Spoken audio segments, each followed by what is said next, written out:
स्वस्थ भारत कार्यक्रम के आज के अंक में आप सभी दर्शकों का स्वागत है। नमस्कार, जोहार। आज के अंक में हम चर्चा करने वाले हैं चर्म से संबंधित बीमारियां एवं उसके उपचार। इस संबंध में जानकारी देने के लिए आज हमने अपनी स्टूडियो में आमंत्रित किया है चर्म रोग विशेषज्ञ डॉक्टर कुमारी रजनी को। डॉक्टर रजनी, आपका हमारे कार्यक्रम में स्वागत है। बदलते मौसम में बहुत तरह की समस्याएं देखने को मिलती है, खान पान से संबंधित हो चाहे दूसरी जो हमारी क्रॉनिक डिजीज़ है उससे संबंधित मिलती है, लेकिन हमारी त्वचा से संबंधित भी कई तरह की बीमारियां होती हैं। कई बार देखा जाता है खुजली हो जाता है या उसमें सनसनाहट होने लगता है। तरह तरह की समस्याएं जो हैं वो देखने को मिलती है। तो चूँकि जाड़े से गर्मी के मौसम की तरफ हम जा रहे हैं, तो ऐसे में कौन कौन सी स्वास्थ्य समस्याएँ देखने को मिलती है, आप हमारे दर्शकों को बताएँ। जैसे कि मौसम में अभी बदलाव आ रहा है, सर्दी से अब हम लोग गर्मी की तरफ जा रहे हैं, तो इसमें स्किन में बहुत सारे चेंजेस आते हैं। जैसे कि आपको अगर पिंपल्स हैं तो वो बहुत ज़्यादा बढ़ जाता है, जिसे हम एक्ने भी कहते हैं। एक्जिमा भी बहुत कॉमन होता है, जो इस सीज़न में बहुत ज़्यादा परेशान करता है लोगों को। दूसरी चीज़ है घमौरी, जो पीठ में बहुत ज़्यादा परेशान करते हैं। जब लोग बाहर निकलते हैं उसमें इचिंग बहुत ज़्यादा होने लगती है। और भी है जैसे कि आपको शरीर में दुर्गंध आने लग जाती है जी, स्वेटिंग बहुत ज़्यादा होती है, इससे स्किन बहुत ज़्यादा शुष्क हो जाती है और बहुत ज़्यादा आपको इचिंग महसूस होती है, बहुत ज़्यादा परेशान हो जाते हैं लोग। कभी कभी क्या होता है कि बाल के जड़ों में भी इन्फेक्शन हो जाता है, जिसको हम लोग फॉलिकुलाइटिस भी कहते हैं। जी, साथ साथ आपको छाई की समस्या जो औरतों में बहुत ज़्यादा देखने को मिलती है, वो भी इस सीज़न में बहुत ज़्यादा बढ़ जाती है। तो कई तरह की समस्याएं हैं जो स्किन में आपको इस बदलते मौसम में देखने को ज़रूर मिलेंगी। जी, जी। तब हम एक एक करके उन सारी समस्याओं के बारे में अपने दर्शकों को बतलाना चाहेंगे कि उसमें कौन कौन से लक्षण नज़र आते हैं, उसमें पहचान कैसे करें, उसका इलाज क्या है, उससे अपने आप को कैसे बचाएं। तो अगर हम एक एक करके जानना चाहेंगे तो उसमें सबसे पहले जानना चाहेंगे रूखी त्वचा से संबंधित समस्याएं जो देखने को मिलती है उसके बारे में। देखिए, इस मौसम में क्या होता है, जैसे कि स्किन हमारी नमी बहुत जल्दी खोने लगती है, जिसकी वजह से क्या होता है कि हर एज ग्रुप के लोगों में बहुत ज़्यादा स्किन के ड्राइनेस का कंप्लेन रहता है कि बहुत ज़्यादा शुष्क हो जाती है त्वचा। लोग उसका सही तरीके से ख्याल नहीं रखते हैं, इस कारण से उन्हें उसमें खुजली होती है, जलन महसूस होने लगती है, कभी कभी दाने भी आने लगते हैं और उसमें आपको स्क्रैच मार्क्स भी देखने को मिलते हैं कि जो लोग हमेशा कभी कंघे से कभी हाथ से खुजलाने की कोशिश करते रहते हैं और स्किन काला भी पड़ जाता है। तो इसमें क्या होता है कि जब आप अगर अपनी स्किन की नमी को सही से कंट्रोल करके रखें या बरकरार रखें, जैसे कि हम हमेशा सलाह देते हैं कि आप सुबह में जब भी आप उठते हैं, आप स्नान लेने के बाद आप अच्छे से स्किन को मॉइस्चराइज़ कीजिए। जैसे गर्मी की सीज़न है तो इसमें आप लाइट मॉइस्चराइजर्स का इस्तेमाल कर सकते हैं, जो आपके स्किन को बहुत ज़्यादा ऑयली ना बनाए। उसे आप लगाइए प्रॉपरली, जो भी एक्सपोज एरिया है खास करके उनमें, और बाकी भी स्किन में जैसे पीठ में, ट्रंक में, जहाँ भी आपको लगता है कि ड्राइनेस है वहाँ आप लगाइए। उससे स्किन आपकी ड्राई नहीं होगी। कभी कभी लोग खुजली से भी ज़्यादा परेशान रहते हैं, क्योंकि एक साइकोलॉजी बन जाती है हमारी कि हमें इचिंग हो रही है, इचिंग हो रही है, तो हम राउंड द क्लॉक इच करते रहते, खुजली करते रहते। तो उसको कंट्रोल करने के लिए अगर आपको बहुत ज़्यादा इचिंग हो रही है तो आप ठंडे पानी का इस्तेमाल कर सकते हैं या आइस पैक्स का इस्तेमाल कर सकते हैं, उससे कोल्ड कंप्रेशन करते हैं हम लोग। और अगर उससे नहीं होता है तो आप एंटी हिस्टामिनिक्स होते हैं जो आप अपने डॉक्टर की सलाह से ले सकते हैं। जी, इसके बाद जो है एक्जिमा की समस्या जो है वो बहुत ज़्यादा देखने को मिलती है। पहले तो त्वचा में जो है वो खुजली होना शुरू होता है। खुजली होते होते वहाँ पर एक चकत्ता जैसा, धब्बा जैसा बनता है। उसके बाद एक स्पॉट के बाद दूसरे जगह से तीसरे जगह, ऐसे करके पूरा जो है वो एक थक्का जैसा बनता जाता है। उसके बारे में हमारे दर्शकों को बताइए। एक्जिमा की समस्या खास करके गृहिणियों में ज़्यादा देखने को मिलती है, क्योंकि वो अपने स्किन को हमेशा मतलब पानी के कांटेक्ट में रखती हैं, सोडे के कांटेक्ट में रखती हैं। जैसे कि आप जब बर्तन धोते हैं या कपड़े धोते हैं, उसमें सोडा का मात्रा बहुत ज़्यादा होता है, जिसकी वजह से स्किन हमारी नमी छोड़ देती है और क्या होता है, स्किन ड्राई होने लगता है। तो जितने भी बाहर के एलर्जेंस होते हैं वो आपकी स्किन में आसानी से प्रवेश कर जाते हैं, जिसकी वजह से स्किन फटने लगती है और स्किन में इचिंग होने लगती है, स्किन में बहुत ज़्यादा पपड़ी बनने लगती है। स्किन एकदम जैसे लगेगा कि आपने उसको पूरा ड्राई कर दिया है, उसमें से कभी कभी खून भी आने जी लग हाँ, जाता है, खून भी आने लगता है और बहुत दर्द भी हो- होता जी है। हाँ। तो ये सारी समस्याएं होती हैं एक्जिमा में, और ये हाथों में नहीं पैरों में भी देखने को मिलती है। तो जो लोग बहुत ज़्यादा खाली पैर चलते हैं या अपने स्किन में बहुत ज़्यादा मतलब उसका ख्याल नहीं रखते हैं, या जिनको क्रोनिक की समस्या है, और अगर उनको कोई कोमॉर्बिडिटी है जैसे डायबिटीज़ है या जी। फिर ब्लड प्रेशर है या कोई भी ऐसी समस्या है, तो वो लोगों को ये समस्या ज़्यादा परेशान करती है। जी, अब तो हम समस्या के बारे में जान गए, अब समाधान के बारे में भी जान लें कि अगर इस तरह की समस्या आ रही है तो उससे अपना बचाव किस प्रकार करें। और यहाँ पर हम आपसे जानना चाहेंगे कि क्या एलर्जिक होता है, एक्जिमा में एलर्जी का ज़्यादा खतरा होता है? नहीं, एलर्जी की समस्या मतलब एक तरह से कह सकते हैं कि वो उसको प्रेसिपिटेट कर सकता है, बढ़ावा दे सकता बढ़ावा। है, लेकिन जी हाँ। ये मेन कॉज नहीं है।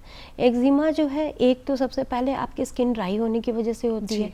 आपकी स्किन एक एज के बाद नमिक होती है, तो उसको आपको हमेशा ध्यान रखना चाहिए कि आप अपने स्किन को मॉइस्चराइज करें।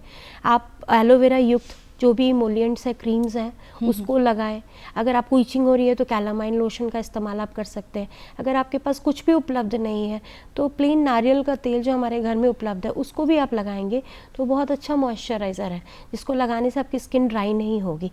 आपकी समस्या अगर इन चीज़ों से भी नहीं जाती है तो सबसे पहले तो आप अपने चिकित्सक से कंसल्ट करें, जी। उनसे मिलें, वो आपको स्टेरॉइड्स के क्रीम लगाने को देंगे। नहीं होता है तो फिर इम्यूनोमॉड्यूलेटर्स आते हैं कई तरह के, जैसे टैक्रोनिमस, पिमिक्रोलिमस, ये सभी हम लोग यूज़ करते हैं। अगर उससे भी मरीज़ की समस्या नहीं जाती है तो फिर आगे ओरल स्टेरॉयड या फिर आपको जी। एजाथायोप्रिन, साइक्लोस्पोरिन, मीथोट्रेक्सेट जैसी कई दवाइयाँ हैं जो इसमें दी जाती है, और उससे मरीज़ कई हद तक मतलब कई गुना उसमें राहत मिल जाती है उसे। जी जी, अभी आपने जिक्र किया एक्ने की बात कही। एक्ने की समस्या जो है वो ज़्यादातर युवा वर्ग में देखने को मिलता है, तो उसके बारे में बताइए। जैसे कि एक्ने युवा वर्ग में ज़्यादा इसलिए देखने को मिलता है क्योंकि उस वक्त बहुत ज़्यादा हार्मोनल चेंजेस हो रहे जी होते हैं हाँ। बॉडी में। आजकल के लोग बहुत ज़्यादा कॉन्शियस हैं, वो स्विमिंग या फिर आपको कई तरह के एक्सरसाइजेस करते हैं, जिसकी वजह से जो हमारा ऑयल सिक्रेटिंग ग्लैंड्स है वो उसमें से ऑयल बहुत ज़्यादा निकलने लगता है सेबेशियस ग्लैंड से। जब तेल बहुत ज़्यादा छोड़ता है वो ग्लैंड और हमारा स्वेटिंग भी हो रहा होता है तो कीटाणु जो है उसमें आसानी से पनपने लगते हैं। जब कीटाणु पनपने लगते हैं तो पिंपल्स आना शुरू हो जाता है। पिंपल्स आता है तो वो सिर्फ चेहरे को ही नहीं बल्कि कभी कभी तो हमारे कंधे पे या फिर बैक पे, नेक के एरिया में भी देखने को मिलता है। इसमें सबसे पहले तो उन्हें अपने डॉक्टर से मिलना होता है। उसके बाद हम लोग सैलिसाइलिक एसिड युक्त क्लींजर्स या फिर आपको फेस वॉश इस्तेमाल करने को कहते हैं। फिर उसमें क्लिंडामाइसिन भी दी जाती है जेल के रूप में, ताकि उसको लगा के आपका ऑयल का सिक्रेशन कम से कम हो जाए। साथ साथ ओरल एंटीबायोटिक्स भी दिए जाते हैं और उसका एक कोर्स होता है। आप उसको बीच में अगर छोड़ देंगे तो फिर आपको ज़ीरो से स्टार्ट करना होगा।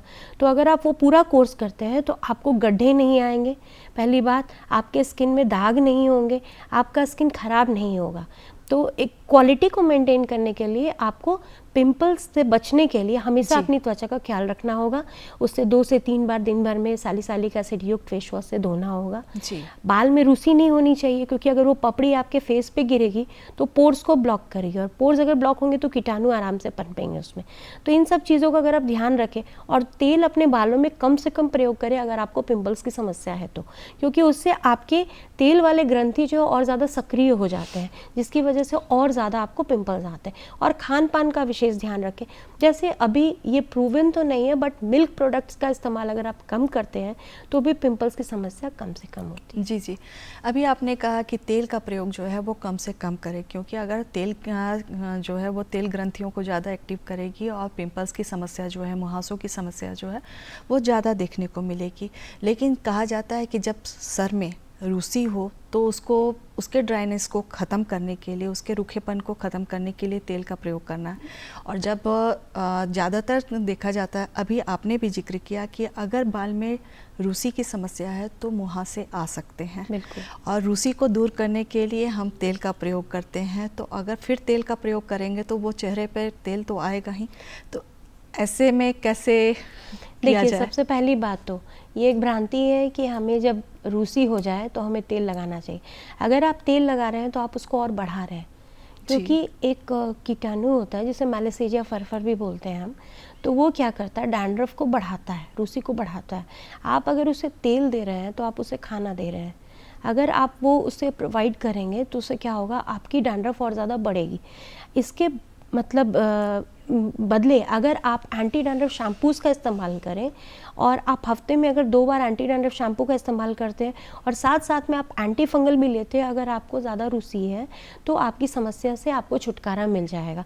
जैसे कि एंटी डैंड्रफ शैम्पू में हम लोग बोलते हैं कि आप कीटोकोनाजोल वाले शैम्पूज़ का इस्तेमाल करें, या फिर आप सेलेनियम सल्फाइड यूज़ कर सकते हैं। अगर आपको बहुत ज़्यादा है तो आप कोल्टार युक्त शैम्पू का इस्तेमाल कर सकते हैं, तो इससे आपकी डैंड्रफ चली जाएगी।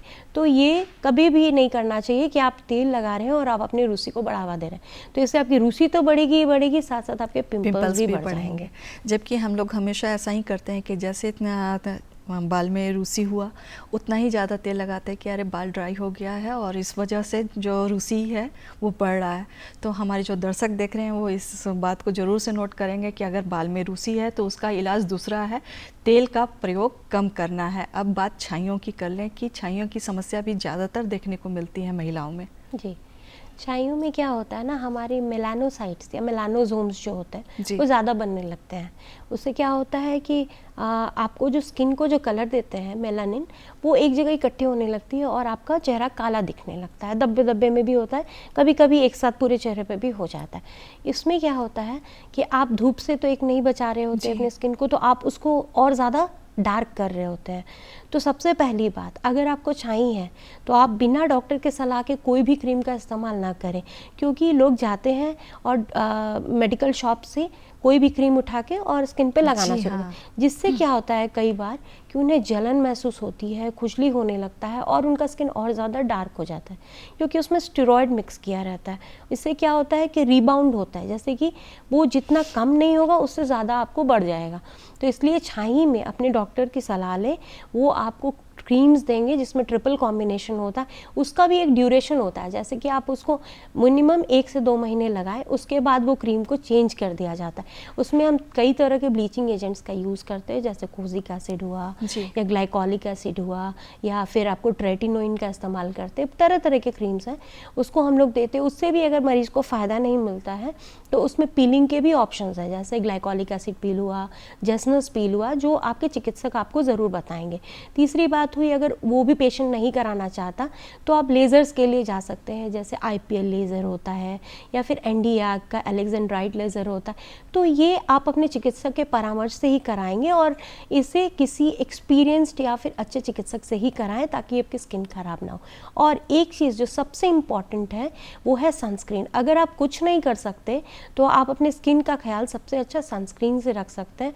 तो जब पीक पे होता है सन, जैसे 8 बजे सुबह और 12 बजे दोपहर में, उस वक्त आप अगर आप सनस्क्रीन का इस्तेमाल अपने चेहरे पे या फिर जो भी एक्सपोज पार्ट है आपकी स्किन का उस पर करते हैं, तो आपकी स्किन कई हद तक बची रहती है डार्क होने से, और उस पर आपको दाने नहीं आते या कोई भी प्रॉब्लम नहीं होता। जी जी, त्वचा से संबंधित बहुत सारी समस्याएं हैं और सबके बारे में एक एक करके हम जानकारी प्राप्त कर रहे हैं।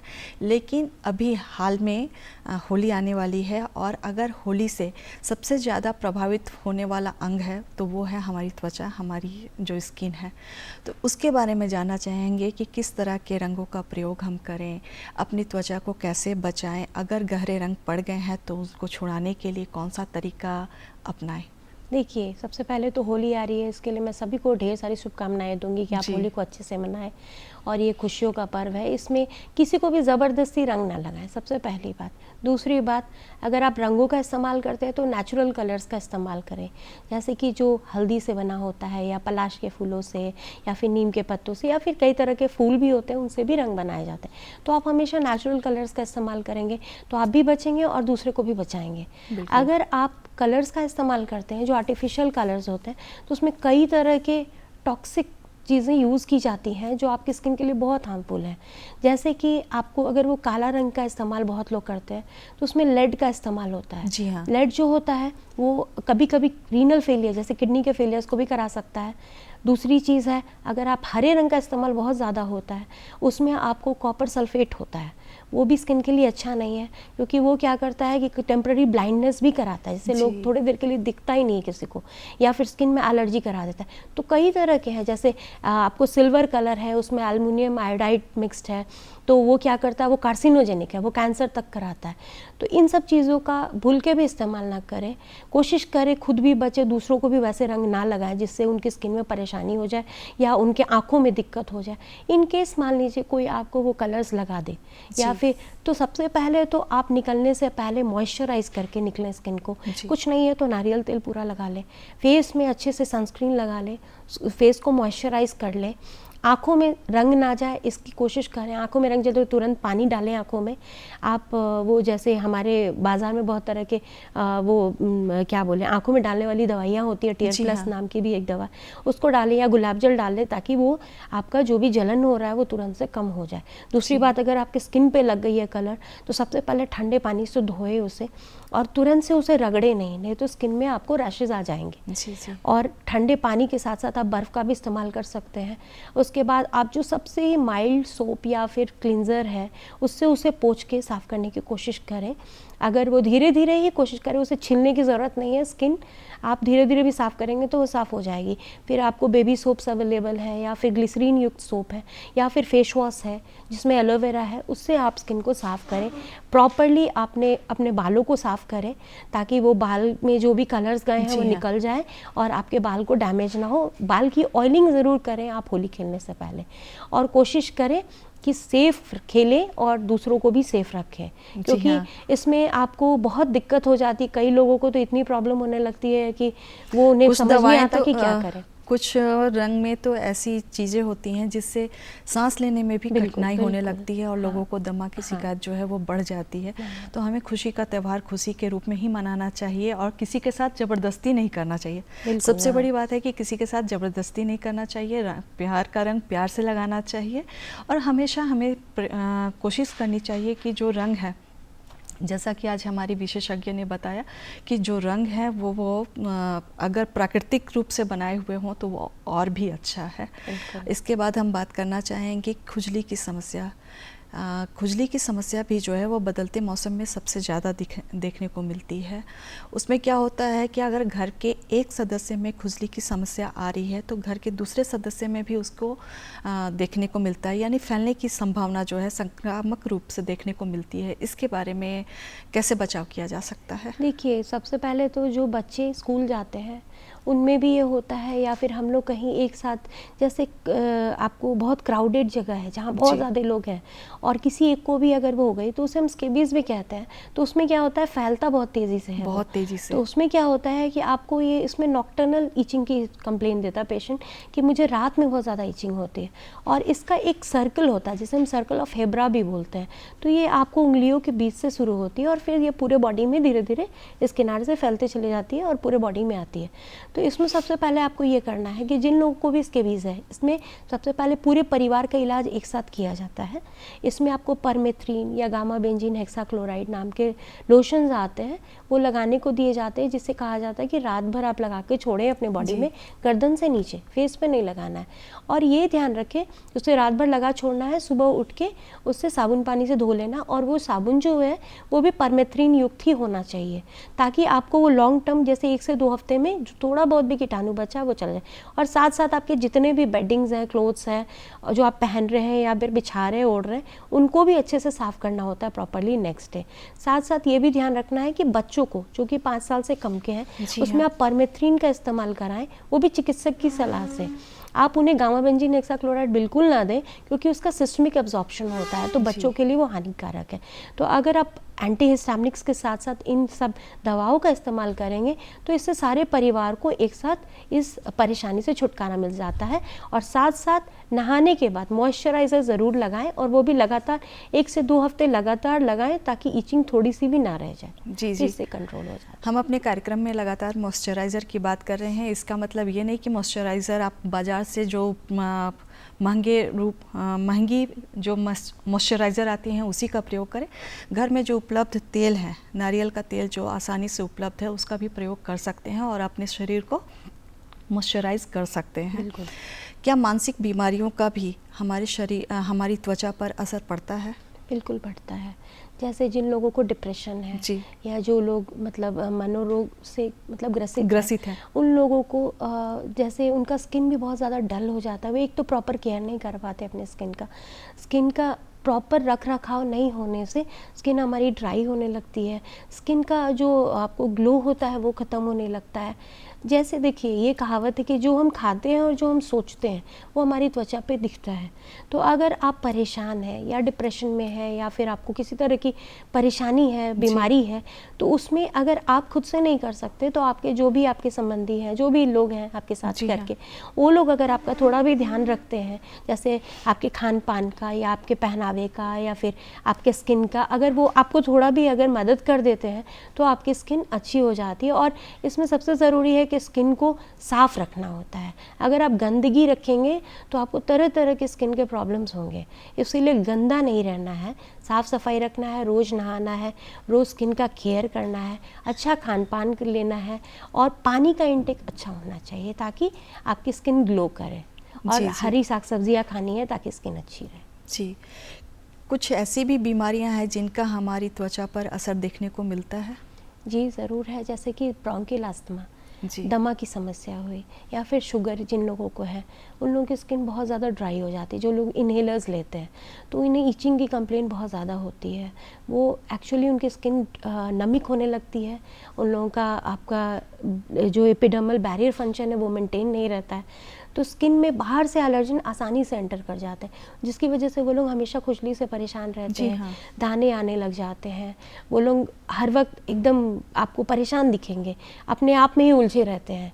तो और शुगर जिनको है, अगर मान लीजिए कहीं भी फॉलिकुलाइटिस हो जाए, जिसे हम आम भाषा में बलतोर भी बोलते हैं, रो हो जाती है, तो जल्दी वो हील नहीं होता क्योंकि उनकी इम्यूनिटी इतनी लो होती है कि बॉडी उसमें जल्दी रिस्पॉन्ड नहीं करता।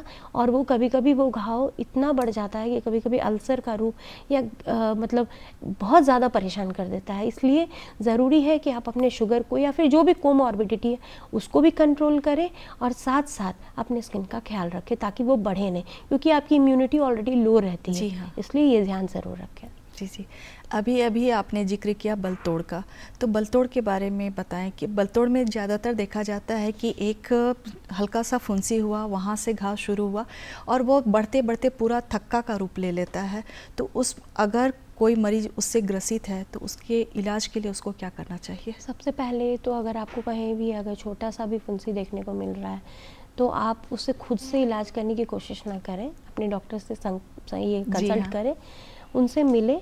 वो आपको एंटीबायोटिक देंगे जिससे कि वो बढ़े नहीं। अगर उसमें पस बन रहा है तो उसमें एंटीबायोटिक आपको खाने की भी ज़रूरत पड़ती है, और अगर वो उसमें अगर पस नहीं है तो लगाने वाले क्रीम्स दिए जाते हैं और देखा जाता है कि किस तरह का है वो, है ना। अगर वो बाल के जड़ में इन्फेक्शन है तो एंटीबायोटिक ओरल भी जाएगा, साथ साथ आपको लगाने के लिए भी दिया जाता है। तो दोनों चीज़ें करने से वो धीरे धीरे कम होने लग जाता है। और उसे खुजली बिल्कुल भी नहीं करना है, नहीं तो वो बढ़ता है। कभी कभी अगर बहुत ज़्यादा हो जाती है तो उसे चीरा लगा के ड्रेन करने की भी ज़रूरत पड़ जाती है। तो इन सब चीज़ों का ध्यान रखें कि आप साफ़ रहेंगे तो आपको इन्फेक्शन नहीं होगी। अगर इन्फेक्शन हो गई है तो अपने चिकित्सक से मिलना है। तीसरी बात, उसे खुजलाना नहीं है। अगर आपको वहाँ पे पस या मवाद निकल रहा है तो उसे मिल के उसे डॉक्टर से सलाह ले। वो अगर चीरा के लिए कहते हैं तो चीरा लगा के उसे ड्रेन करेंगे, उसमें प्रॉपर आपको ड्रेसिंग की जाएगी, साथ साथ एंटीबायोटिक का कवरेज दिया जाएगा तो वो हील कर जाता है आराम से। जी, और वो ठीक हो जाएगा। हाँ, बिल्कुल ठीक हो जाएगा। एक समस्या जो सबसे ज़्यादा मिलती है वो कोई मौसमी समस्या नहीं है, वो समस्या है हमारे मन की समस्या। वो है कि अगर कोई सामने वाले को एक्ने हुआ, मुहासे हुआ या जो भी त्वचा संबंधी समस्या हुई, उसका इलाज वो जिस क्रीम से कर रहा है हम भी उसी क्रीम का प्रयोग करते हैं और बिना किसी डॉक्टर के, चिकित्सक के सलाह के। ये एक विशेषज्ञ के रूप में आप क्या सलाह देना चाहेंगी, ये सही है या नहीं? देखिए, सबसे पहली बात, जो अगला कर रहा है वो हमें बिल्कुल नहीं करना है। कभी भी दूसरे को देख के कोई भी क्रीम अपनी त्वचा पे ना यूज़ करें, क्योंकि आपकी त्वचा बिल्कुल अलग है अगले से। तो आप अपने स्किन टाइप को जो सूट करता है उन क्रीम्स का या उन जेल का इस्तेमाल करें। अगर आपकी पिंपल प्रोन स्किन है तो आप जो भी क्रीम्स लगाते हैं वो जेल फॉर्म में होना चाहिए। अगर जिन लोगों की स्किन ड्राई है वो लोग क्रीम का इस्तेमाल कर सकते हैं या लोशन का भी इस्तेमाल कर सकते हैं ताकि स्किन ड्राई नहीं दिखेगी।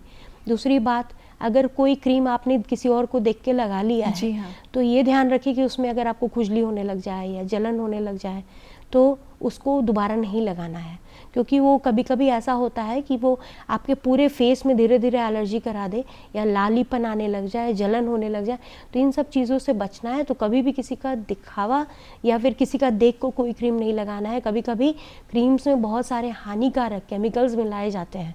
जैसे कि आप अगर किसी दवा दुकान से जाके क्रीम, जैसे मान लीजिए छाई का ही है, किसी का देख कर मैंने लगा लिया तो मेरी स्किन पतली भी हो सकती है, स्किन में जलन भी हो सकता है, कभी कभी बाल अनचाहे बाल भी आ सकते हैं।